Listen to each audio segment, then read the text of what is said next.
Welcome to History at High Noon. We're glad to see everybody here, you folks at home. I hope you enjoy the show. We will begin selling tickets for Legends and Legacies October the 1st.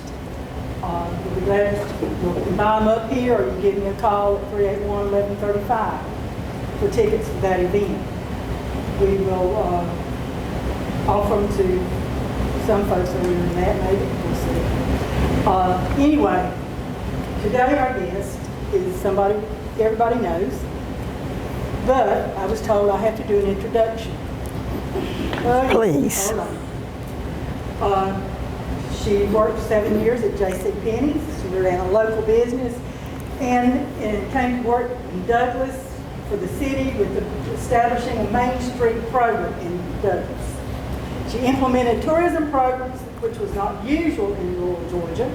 She was marketing director for the city, and she was director of community services. Where'd she At the get all state that? level, she worked for Department of Industry, Trade, and Tourism as production development manager. She's director on the Georgia Chamber of Commerce's board. She received a Lifetime Achievement Award from them, and she was president of the Chamber of Commerce, executive director of Douglas Coffee County Industrial Authority. After she retired, she opened up Stillwater's Outreach, and she has recently become the Historical Society and Museum's marketing director. She doesn't know that, that's just what she does. My sister, JoAnne Lewis. Lord have mercy. I don't know where Carol got all that information. I couldn't even have remembered to tell y'all any of that. But anyway, I'm glad to know I got another job that don't pay.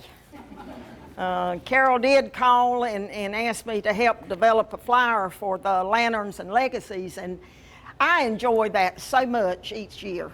You know, when I was with the city over community services, I had several departments, and one of them was the cemetery.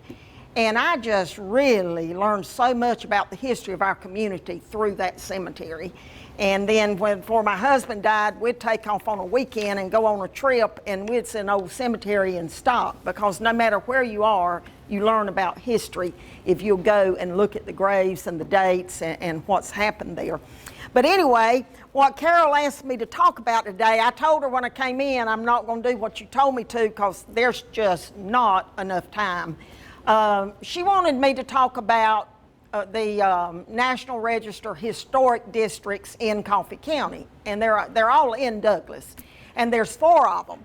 And I said, Carol, there's no way I can cover all that in that amount of time. I said, I'll focus on the downtown district first, but y'all, there's no way you can cover everything great about the downtown district today.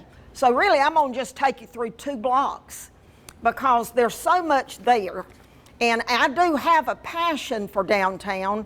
In 1986, I guess it was, I helped write the application for Douglas to become a Main Street city. We were one of the first cities in Georgia.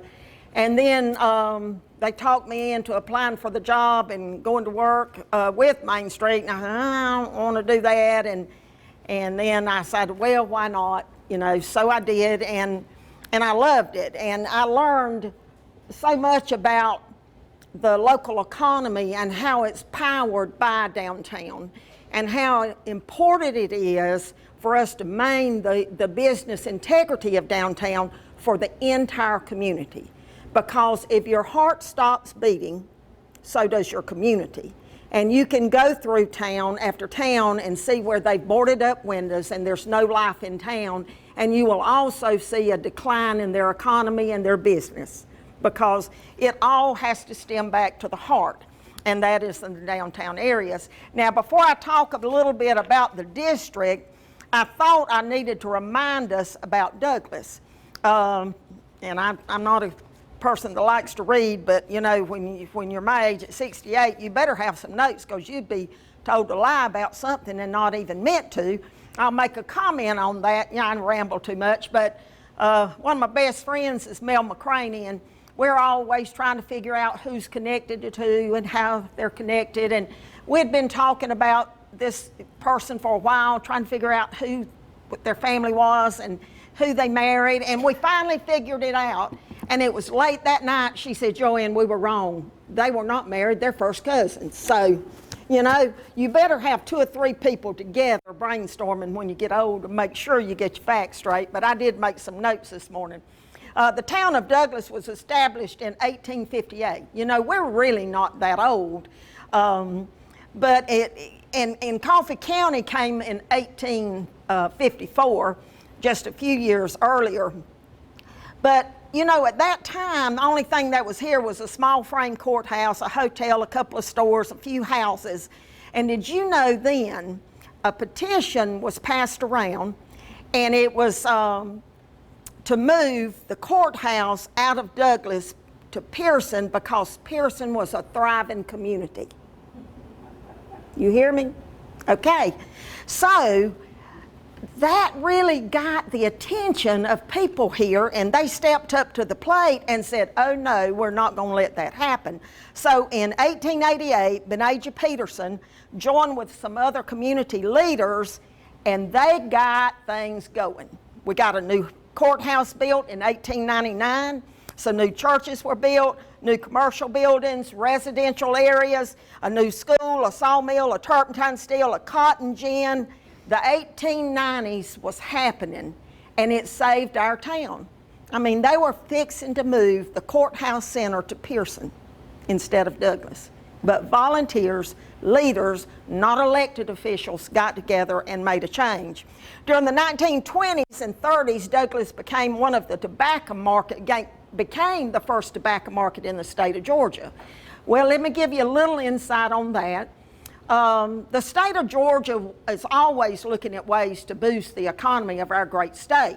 Well, tobacco had been very successful in some other southern states, so Georgia put out and said, "Hey, we want to introduce tobacco in a big way to our state." So the city of Fitzgerald staged a campaign to politic to get the first market in Fitzgerald. Well, our little leaders over in Douglas heard and said, "They're not going to outdo us, let's go to Atlanta."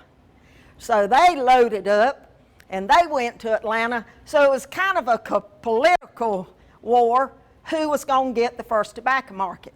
Fitzgerald or Douglas? Guess who won? Douglas.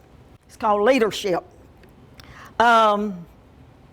The 11th District Agriculture College was established in 1907 and became the first state junior college in 1927. And when you think about it, because the heart of our community was successful, because what those men did to build our community in the late 1800s and very early 1900s really helped us get that school.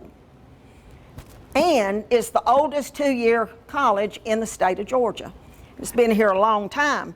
Some of you might not know this, but an airport was constructed on the campus of the junior college in 1928. That's Douglas Airport. When you wrote letters to people who either lived on the campus or worked on the campus, it was not Douglas, Georgia. It was College, Georgia. They owned all the land where they are now, all the way out to the airport. So that airport was originally, our Douglas Municipal Airport, originally owned land by the state of Georgia, the college system. And they have continued over all of these decades to work to help our community grow, even if it meant giving up something that helps us all. It's called leadership. During World War II, well, I'll say this, the airport was constructed in 1928. It served as a landing field for Dixie and Northern Airlines and as an aviation school for Dixie Aviation. But during World War II, from 1941 to 1945, the field was used as a primary pilot training base for the Army Air Corps. Now, I'm talking about these different places, and you wonder what that's got to do with historic districts. Well, our airport is a historic site on the National Register. But what's interesting about that, as far as history goes, we are the only World War II flight training site who has original buildings left in the United States. Now, I'm going to give credit to this for lack of leadership, thank God. because most communities tore them down and got rid of them, and there's no sign of history. But thank goodness a group of individuals in this community stepped forward about 3 decades ago and said, look, we've got something really special here. We need to preserve it. And with the help of the old soldiers that used to come here for the reunion and donated stuff for us to start a museum. There's a museum out there, and the city has gotten grants over the years, and there's a major plan to redo that whole historic site. So I'm really glad that time leadership fell short and didn't clean it up, and now we've got something to really be proud of. But after the war, Douglas was the first city in the nation, and you need to Google this article, the first city in the nation to implement an urban renewal plan to get rid of slum areas in our city. We made national news to get rid of slums. And yeah, there's some areas in town that need cleaning out, but we still have no areas considered slum. And at that time, that's when a lot of parks were built. That's when our first industrial park came about. That's when Unity Park, Roundtree Park was built. A lot of things happened during that time, and the first industrial park included land where now Pilgrims, all that area up there, and also the South Industrial Park where PCC, Metro, Elixir. So those lands were designated as industrial parks way back during urban renewal, and we were the first in the nation. It's called leadership. So we've talked about leadership and progress, so let's get on with some general history and talk about historic preservation. Because, you know, when you talk about historic preservation, a lot of people go crazy. They think anybody interested in preserving history is crazy. Just tear it all down and start over. But I am very, very proud that our city has 4 designated areas on the National Register of Historic Places. We have the Downtown Douglas Historic District. We have the Gaskin Avenue Historic District, the 11th District A&M School Historic Site, and the Raymond Richardson School Historic Site. And all of that is about leadership. Talk a little bit about the Downtown District. And like I said, I could get off on tangents because when I started with Main Street in '87, I had to really research a lot about town. You know, at that time, there was 17% of our buildings were vacant. And if you could go back and look at the pictures, it was pitiful. 17% of our downtown buildings are vacant. And Dave, now it's hard to find a place to rent at times. And there's so many good things going on. And but I remember when we started that program, everybody thought we were crazy. And a friend of mine, a friend of our family's, Jimmy Atkinson's, they owned a drugstore. And I told Jackie Wilson, I said, I'm gonna go talk to Mr. Jimmy about improving his drugstore. It didn't look very good on the outside. And I said, now look, I know him, I love him, he can be ornery, and if I can get him to do something, I know other people will. Because he's gonna argue with me about it. He was the first person that did a facade improvement in downtown Douglas, and then it just rippled, and things started happening, and it's still happening today, even bigger and better. But the Downtown Historic District is kind of sandwiched between Jackson, Pearl, Cherry, the old railroad bed, the walking trail. Basically, it goes to Cherry Street, just south of Brooks Auto Parts. And it goes over, you know, behind First Douglas National Bank and up past the bakery. Really, that kind of area is the historic district. Now, the city has always concentrated on a little more area and preservation and trying to get things done, and I applaud that. But the biggest concentration of contributing, the oldest contributing structures, and that's what I'm gonna really focus on today, were on Peterson and Ward, and they were really hubbed around that intersection. That intersection is still busy.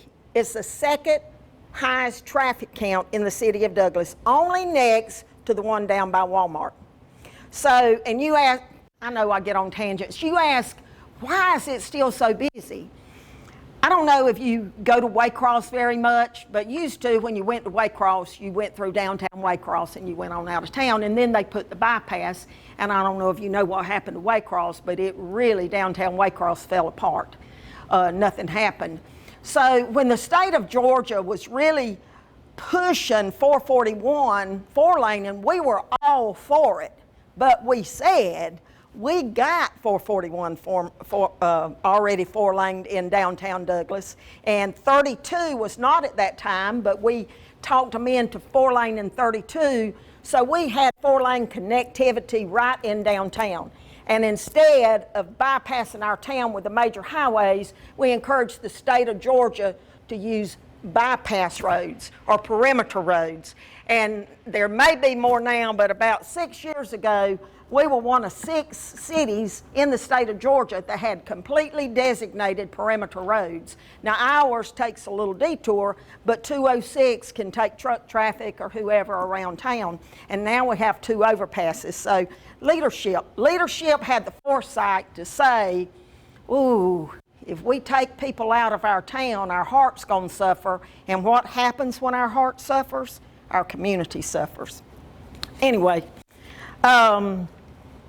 let's see where I was. You know I talk and get off track. But anyway, we're going to take a walk for about 2 blocks, and that's really all we're going to have time for. And we're going to just start strolling east. And the very first thing you're going to see is Douglas's first official hospital. Now, we had other little houses and places where doctors practiced, but we didn't have a true hospital. And there was a young man that lived in Nichols. His last name was Roberts. I cannot remember his first name. But a group of local men got together and said, we really need a real hospital, but how are we going to get a doctor to come to Douglas? And they heard about this man, this student who lived in Nichols that wanted to be a doctor. So they met with him and they said, we personally, not the community, us, community leaders, will pay your way to go to college. We want you to be a doctor, and we'll build a hospital so you can come back and practice. And they did. And those men were B.H. Tanner, F.L. Sweat, and C.M. Sweat. I call that leadership, just to keep our heart pumping. That's what I'm talking about. Not only do we have a historic district in downtown, but we have an independent structure that I love, that was put on the National Register before the district came about, and that's the old Union Bank, the Coffee County Bank, that's now a retail, well, it's a multi-purpose use building, but retail on the bottom and businesses upstairs. But, you know, when you walk down, when you stand at the old infirmary, this is the old infirmary right here. It's part of the courthouse annex. When they were tearing down the building next to it, which I'll tell you about in a few minutes, we took pictures of this building. This was scheduled to be torn down also to expand the courthouse. I was one of those that kind of raised Cain about it. I saw Bob Brown the other day, the architect working on the city hall, and he had one of the workers in there with him, and I was out eating. I said, Bob, what you doing, son? He said, I'm doing great. He said, I want to introduce you to JoAnne. She's the one, when we presented the plan to the county about tearing down all the buildings and building a modern building, that went crazy and told us just what she thought about them. I said, yeah, I did. But they did tear down one building, but we were able to save this building. And that was the infirmary I was talking about, Douglas Surgical and Infirmary Center. But you go on down and you come to the old bank building. And the Union Bank was formed in 1898. Remember I told you about the men that got together to build courthouses and businesses? Well, J.M. Ashley actually is the one that established the Union Bank, and he also did a lot of other things I'll touch base with. But you know, the bank grew so fast, they had to open branches in Broxton and Nichols. Now, in 1898, think about what all we had done in 2 years to keep the courthouse from leaving us going to Pearson. We had built schools, we'd built churches, we'd built a bank in 2 years. This wasn't when they had high-powered equipment or lots of transportation to bring in building materials. This took work and dedication. 1998, he actually did that. Now the bank, the existing bank, I don't think was built till 1906, 1909. Don't hold me to that. It was early 1900s, and there is a plaque on the wall for that down there. But the architecture is so unique, and you know, the gargoyles line the top of that building. But J.M. Ashley was known for doing unique things. He really was. He built 4 3-story buildings, brick buildings in Douglas before 1910. Now this was a man that wasn't even from here. He grew up across the river. But when his father died, he came here to live with his uncle, and he worked with his uncle, and he learned the business, and he established many businesses here. But before 1910, he had built 4 3-story buildings. We still had dirt streets. He did the Union Bank. He did the Dukoff Hotel. So when you stand at the Union Bank and look across the street to the west, where the Douglas Federal, the Douglas Asphalt, and now it's just sold, it's going to be something else, where that stands, that was the Dukoff Hotel. It stands for Douglas Coffee, D-O-U-C-O-F, Dukoff Hotel. Now the Dukoff Hotel burned in 1954, and a hole stayed there in the ground for a little while, and then Fulton Federal came in and built another bank, and then it changed hands, and now I'm really excited. David Vonador has bought that building, and it's going to be another great multi-use facility like he did the creamery, for example. I don't know exactly what's going in there, but I know he's going to do it right, and I'm very proud that leadership once again is stepping up to keep our downtown alive. Okay, so it burned, but we've moved on. But now if you look across the street, I'm still where you're standing, you can see everything I'm talking about from one location. In fact, there's a great historic photo standing down in front of the infirmary looking east, and you can see the Dukoff Hotel and the Union Bank under construction. So what I'm talking about was the hub of where everything was happening in early development. But anyway, across the street, you could look, and there was the Coffee County Courthouse. Now, there was first a wooden courthouse, and then we built a Victorian courthouse. I got some copies here. Let me see where I had that.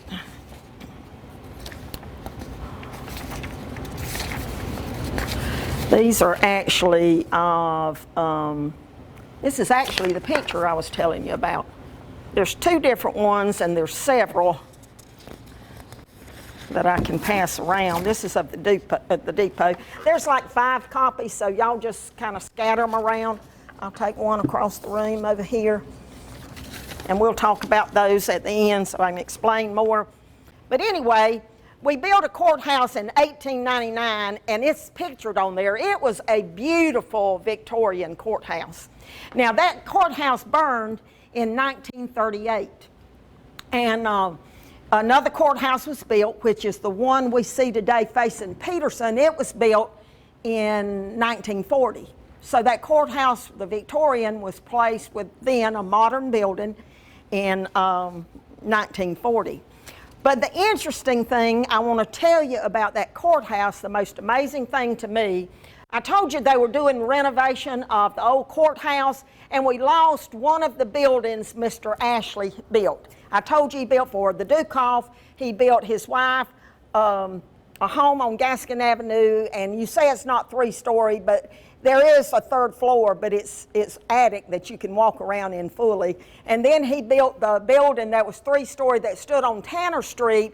Like when you leave Bobby's Treat Shop, now you would have to drive through the courthouse to get to SunTrust Bank. There used to be Tanner Street right there. And there was a large 3-story building that also Mr. Ashley had built. And it was there. But anyway, back to the courthouse. I told y'all I ramble a lot. In that Victorian tower was a bell. Well, when the courthouse burned and when they built the new courthouse, why, I have no idea. Probably because they didn't have any way to move it. They just took the bell out of the rubbish that is stamped Coffee County, Georgia, 1899, and they built the new Courthouse Foundation in 1940 and buried the bell. Well, my husband's company was doing the renovation on the courthouse in the late 1890s. And he called me one day and he said, "You've got to come to the courthouse and see what we found," because they were tearing up the foundation. And Lord and behold, there was that bell. So it weighed a ton, literally. It's a huge bell. And he said, "You know, we're going to have to move it out of the way." I don't know. We said, "We don't know where to put it, but we don't want it buried anymore."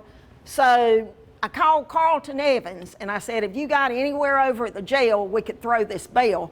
And he said, "Well, y'all can throw it out in the yard next to the fence for now. We don't have anywhere to store it, but you can put it out there." So they took their equipment and they took that old bell and they put it in the back corner, the fenced area behind the jail, where the jail was then, and we forgot about it. And it was a year or so later, Carlton called and he said, "What you gonna do with this old bell?" I said, "Lord, I forgot about the bell." Well, by this time, we knew we had to find something to do with the bell, and it didn't get off of our mind. And Jackie Wilson was a master at trying to get things done for Douglas. She was so good at her job, and she went way beyond what anybody ever would have expected her to do. Well, the building on the corner of Ward and Peterson burned, and it just lay empty. And the Atkinson family bought it, and we talked them into turning it over and releasing it and selling it for a very nominal fee. And private individuals got together and raised $150,000 to start the development of Atkinson Plaza. They didn't go ask government for the money. They said, "We're going to raise money first and then ask government to match it." And that's what happened. Mr. Earl Watkins led that move. But we said, "What we going to put there?" So Britton, Thompson, Bray, and Brown had been the architects at the courthouse renovation. So I told Sammy and Bob, I said, "Y'all need to do something free. You need to design us a park to put over here." So they did, and then there was this bell, the old bell. That's why there's a bell tower standing in Atkinson Plaza, and the bell hangs there today. Now, if you can get a key, Dave can let you up and you can actually ring the bell. It still rings. But we actually got grant funds. Jackie said, "Well, let's save the bell from the 1899 courthouse to get some grant funds to help develop that park." A lot of other funds came, but that's leadership. That's people stepping forward, making a difference. All right, it's interesting when you leave Atkinson Plaza and let's just head north a block, you can't miss Sims Funeral Home. It's a beautiful entrance to our city. Now, I did not realize until I started looking, I knew it was old, but I did not realize that business has been operating for 111 years. 111. I just want to read you this. Sims is one of the oldest businesses in the historic district. It's now called Sims Funeral Home. It was founded by G.L. Sims after moving to Douglas from Dublin with his wife Sally and 4 sons in 1904. The 5th son, Charles, which we knew as Charlie, Neil's daddy, was born in Douglas a year later. G.L. Sims established the Douglas Undertaking Company in 1910. Now, the original location was on the corner of Ward and Madison. It moved from the corner just a little bit over to 114 South Madison Avenue. And in 1928, G.L. Sims passed away and it started trickling down to his family. And in 1935 is when the oldest brother passed away, and Charlie Sims, Neil's daddy, became in charge.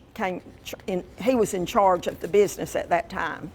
In 1945, it moved to its current location. So from 1910 till 1945, it was on Madison Avenue, where BG's Travel is, between that and the corner. There was 2 different locations, but that's where it was located.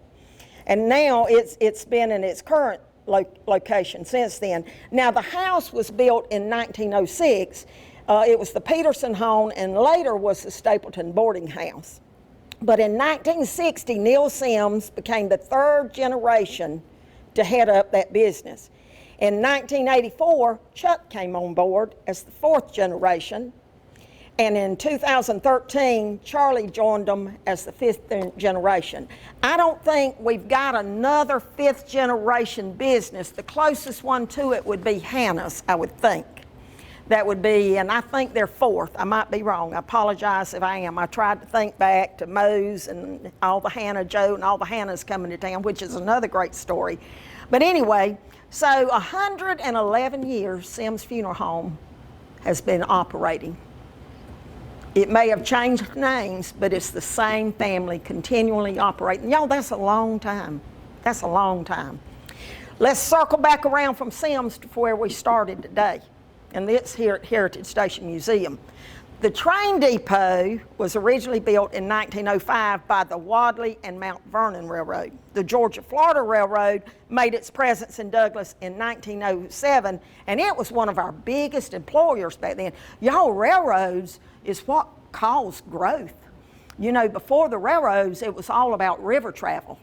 And so that was just something really big for us. In 1949, the depot was closed to passengers, and it closed for good in the 1980s. But in 1999, the Georgia-Florida Railway, Friends of the Museum in the city of Douglas, renovated the depot. Now, the grant that helped us renovate this depot was a partnership grant for the Ashley Slater House. The money came at the same time for both properties. I'll tell you about leadership. I don't know if I'm talking about historic preservation or what a great town we live in, but I remember the day we got a call to say the grant had been denied. And I was in Jackie's office, and we were sick. You know, we had worked hard to get this museum donated, the depot building museum. And 15 private business people bought the Ashley Slater House and said, we're gonna buy it, we want somebody, the city or the county, to save. Well, so we applied for a T grant, Transportation Enhancement Grant, and we were denied. We were sick. So I was sitting right there. Jackie got on the phone and she called Walter Ray, who was our state senator at the time. And we said, Walter, we didn't get approved for that grant. He said, what? Let me go check it out, because it was the Department of Transportation that was issuing that money. Well, back then politics were a little bit easier, but it was about 2 weeks later, Walter called. He said, y'all have been added to our grant funds. And we got the grant for this building and the Ashley Slater House with no other money, no other way or anything. We didn't know how we were going to renovate them. We had some money, but we needed more, but it all worked out. And I might have told this here before, but I think it's interesting. 15 men stepped up and borrowed money from SunTrust Bank. They all went on the note and they borrowed money and bought the Ashley Slater House. But on this building, the real estate division of the Georgia-Florida Railroad said, we're not in the donation business. We don't give away property, we sell it. You know, they removed the tracks and sold all of the right-of-way along the tracks on the Georgia-Florida, came through Douglas, it went on up north, and a lot of property owners bought up that. The city of Douglas actually bought the right-of-way where the tracks were and had paid them for it. But they were not going to give us this building. And we had paid to have appraisal done by a certified appraiser that the railroad chose, and this appraisal came out, and y'all, it was terrible. It was boarded up. There was graffiti on the walls. It looked like people were living in here, and we took them pictures. They didn't care. It appraised for something like $92,000, I think it was. Don't hold me to that. It was under $100,000, and the city said, you know, we just can't pay that. Well, there came a time. Some of our elected officials represented the city for a state meeting with the Georgia Municipal Association. So at that time, Mayor Darwood Buchan and City Commissioner Tom Wilson were assigned to go to this meeting. And they said, JoAnne, we need you to go with us.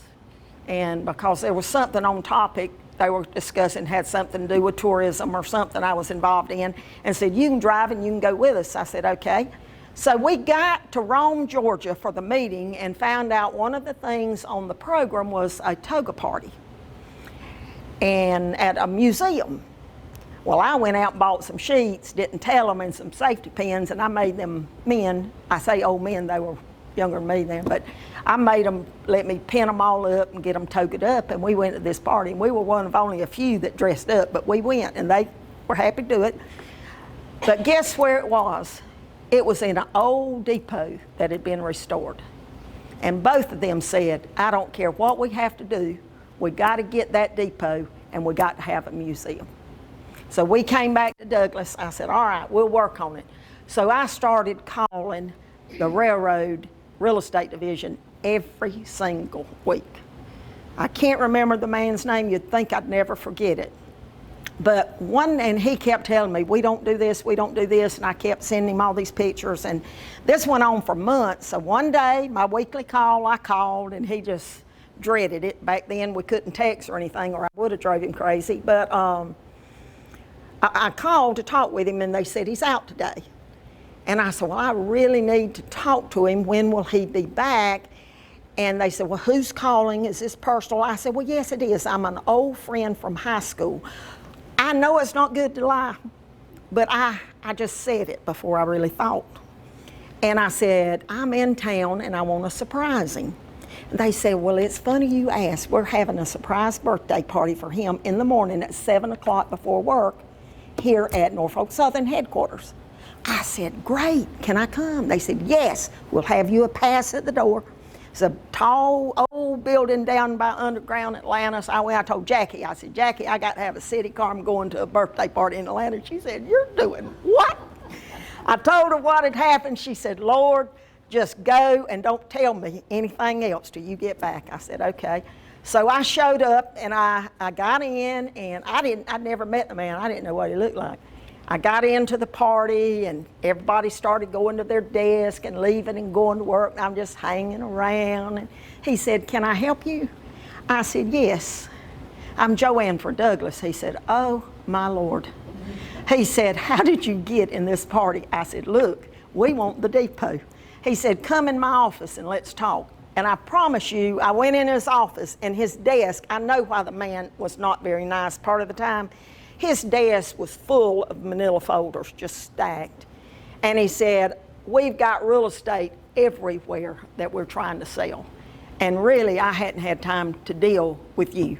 And I said, well, really, we don't have money to pay, but if you'll deed us that property, I promise you we won't bother you again. He said, I'll talk to the board, and we got the property deeded to us. So sometimes it pays to go to a birthday party. You don't know who you're going to meet. I could tell you some real stories, but I couldn't tell them on camera, some things that happened. But anyway, so here you have it today. And I remember when we started the museum, we said, we don't have enough money for fixtures. The city staff built all of the display cases. Harry Andrews worked for us then. He's a great carpenter. He built everything that has glass doors and glass tops. And Benny Overstrait donated the metal frames and the panels that you see pictures displayed on from FabTech. Benny built those, and people just started showing up and bringing things. And I am so glad the Historical Society and my sister stepped up to keep this place open, because museums are not something you visit a lot anymore, especially local people. But watching Facebook, and especially after Oscar Street spoke, and I saw the response to his talk on Facebook and YouTube, it blows my mind how many people actually come inside the museum and never come inside the door. So anyway, I have some pictures here you can look at. I don't even know if you're interested. The old courthouse, the Dukoff Hotel, they're self-explanatory. This was the Dukoff when it was running. This is the Union Bank under construction. Just some pictures of the museum. It doesn't matter if you look at them or not. But I want to close by telling you a little bit more about leadership in downtown. Am I out of time? Okay. My passion will always be downtown development, because I know it's the thread that keeps our community going.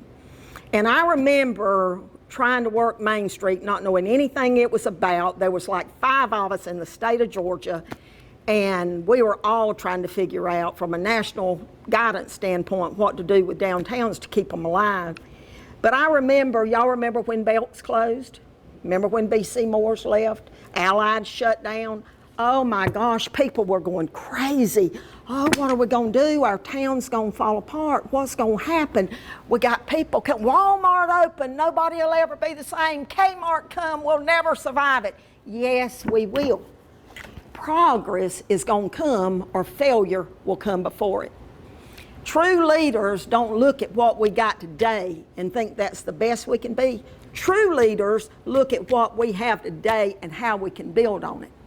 And so much has happened in downtown. It's never looked this good. Dave, thank you for all you do.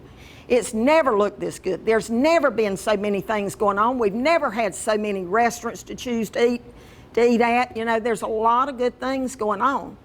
But let me say this. If Belk hadn't closed and built a building or rented a building that was built for them out there, if B.C. Moore's hadn't closed and moved out to the shopping center, I'll go back one farther than that. You know the shopping center where Kmart was, what's there now, Rose's? You know, the county owned that land. Do y'all remember when Lot Builders used to be downtown where the jail is, you know, right kind of across the street? The Lot family owned that Lot Builders location, and they wanted to move locations. They moved out of town this way, but they didn't know what to do with the property. The county owned that property out there, and they needed more land, so they did a land swap. And the Lot, Francis Lot, built that shopping center out there. That is foresight, y'all. It really is. Yes, some buildings downtown went vacant. We had some white elephants that didn't work for a while, but look how things changed. If we hadn't got Walmart, if we hadn't had Kmart, even though they come and go. I was talking to somebody the other day, when Tecumseh came and closed, everybody went crazy. Tecumseh's gone. Southware now is 4 times as large. They've added on 4 times. It's 4 times as large in square footage and has 3 times more employees. You know, you got to change with time, and leadership sees that. But I saw a picture going through my computer of Sam Walton the day we opened the Walmart store in Douglas. He was ringing up stuff on the cash register. I've got it on my computer. And I thought, you know, if we were a community that fought change, and we fought Walmart and said, we don't want you here, would we have Hobby Lobby today? Would we have the restaurants we have today? Would we have Starbucks today? Would we have Burger King? Would we have Wendy's? There has to be a big box that starts growth. And I'm so proud of a community that doesn't have tunnel vision. I'm so proud of a community that understands progress is driven by leadership. We still have a strong heart.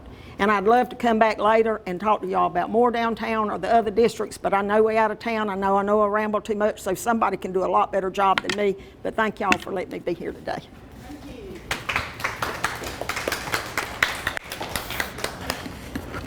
We all enjoyed that, and I always love your imagining Tom Wilson in a toga. Just always cheers. I me forgot up. something. What's that? The old courthouse, I bought this at an auction years ago. I don't remember what it was for, but some community auction. And since I downsized and moved in with Mom, I really don't have anywhere to put it. So I brought it back today, and I want Carol to auction it. Let's do an online auction. Since I'm marketing director, I ain't gonna ask you. We're gonna do an online. Gosh, I want a job that pays. We'll do an online auction and sell. This is one of Pong's original prints, and we'll sell this nicely framed and for the museum. Okay. Thank you. Good to have a cheap marketing. Hope to see y'all next month, and we're glad you came today. See you soon. Program.